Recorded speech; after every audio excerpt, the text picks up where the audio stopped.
In our morning checkup here today, Dr. Fahd Rawra is here to talk about seasonal affective disorder, also known as SAD, and this is a winter where I think a lot of people could end up having something like this just because we haven't seen a lot of sunshine. So I'm guessing that that's part of it, when someone doesn't see the sun and you just kind of get in, I don't know, that depressed mood. Is that what we're talking about here? Yes, it is a form of depression. Affects roughly about 6% of the people. And that's it? 6%? I would think it would be more, honestly. Well, I think clinically, you mean. Yes. I mean, other people are fed up. Well, then you're talking about more winter blues, Right. and that's not as bad. Okay. And I think for this season, just about everybody's felt a little bit of the winter blues. But seasonal affective disorder is more of a serious condition. So what elevates it to that? Well, it has to do with the sun. And it has to do with colder climates. So people in this part of the country or in very cold climates, when there's less sun around, that usually sends you into a seasonal affective disorder state. It has to do with your circadian rhythm and other chemicals in the brain. And basically, for us to feel happy, you kind of do need the sun. Happens usually in the fall to winter months.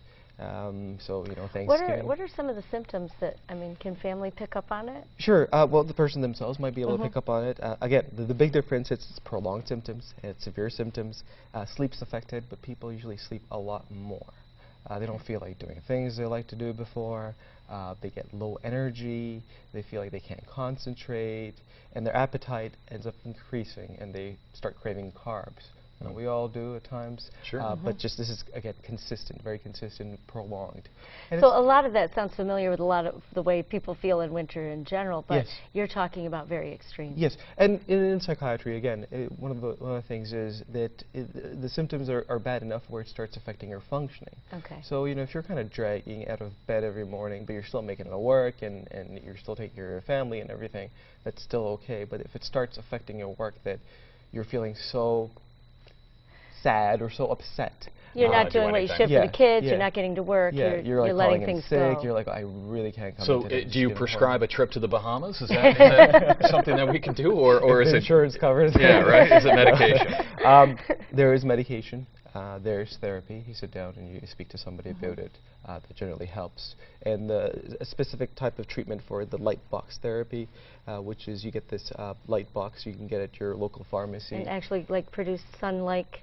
Yeah, it emulates sunlight, and you turn it on in your room, maybe 2 to 3 hours a day, and it says there's some research that says that it starts working within a few days. So have it on, and what it does is, again, it helps sort of offset the circadian rhythm and offset the other chemicals. The point is there's help. Yes, indeed. yes, there All right. definitely is. And if Thank you you. can, go Thank south. you. Yeah, that's by true. all means. Find the sun. We're back here in a couple of moments. Your forecast coming up. I don't think there's much sun in it. We have snow to talk about for the day today. I'm pretty sure insurance does not cover it. All right, we'll be right back.